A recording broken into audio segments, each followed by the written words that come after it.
সংগদোষে লোহা ভাসে।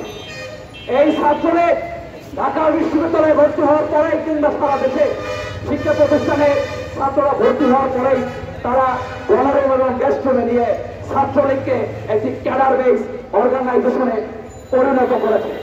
তারা ছাত্রলীগকে সন্ত্রাসের ট্রেনিং দেয়। তারা পড়াশোনার ঊর্ধ্বে ওঠে ছাত্রলীগকে একটি সন্ত্রাসী সংগঠনে পরিণত করে। যেই দেশ এখনো ঢাকা বিশ্ববিদ্যালয়ের বিভিন্ন এই ছাত্রলীগ নামধারী কিছু ছেলেদের মধ্যে রয়ে গেছে বলে আমরা মনে করি। এর কারণ একজন সুস্থ মানুষ কোনদিন এইভাবে একজন অসুস্থ মানুষকে এইভাবে নির্মমভাবে আঘাত করতে পারে বলে আমরা মনে করি না। আমরা মনে করি আপনি যদি একজন চোর, যে আপনি স্পষ্টভাবে দেখেছেন যে চুরি করেছে, সে অপরাধ করেছে, তাকে তো এভাবে প্রহার করার দায়িত্ব বাংলাদেশ আপনাকে দেয়নি।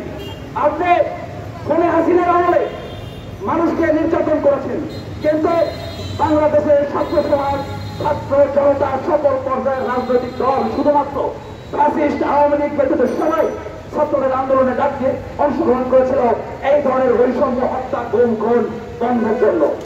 আপনারা দেখেন আন্দোলনের পরে একটি শ্রেণী আন্দোলনকে তাদের নিজেদের ফসল হিসেবে দাবি করে মব জাস্টিসের নামে বিভিন্ন জায়গায় অপরাধ কর্মকাণ্ড চালিয়ে যাচ্ছে। আমরা সারা দেশের ছাত্র সমাজকে আহ্বান জানাবো, বাংলাদেশকে আমাদের সকলকে ঐক্যবদ্ধভাবে এই গণঅভ্যুত্থানের স্পিরিটকে ধারণ করে বাংলাদেশকে একটা সার্বভৌম বাংলাদেশে উন্নত সুখী সমৃদ্ধ বাংলাদেশে পরিণত করতে হবে। সংগ্রামী নেতৃবৃন্দ, ঢাকা বিশ্ববিদ্যালয় তো বলছেন হত্যা সহ সারা দেশে যেখানেই এই ফ্যাসিস্টের সহযোগিতায়, পুলিশ লীগের সহযোগিতায় যেখানে হামলা হয়েছে সকল হত্যার বিচারের দাবি জানাই। এ পর্যায়ে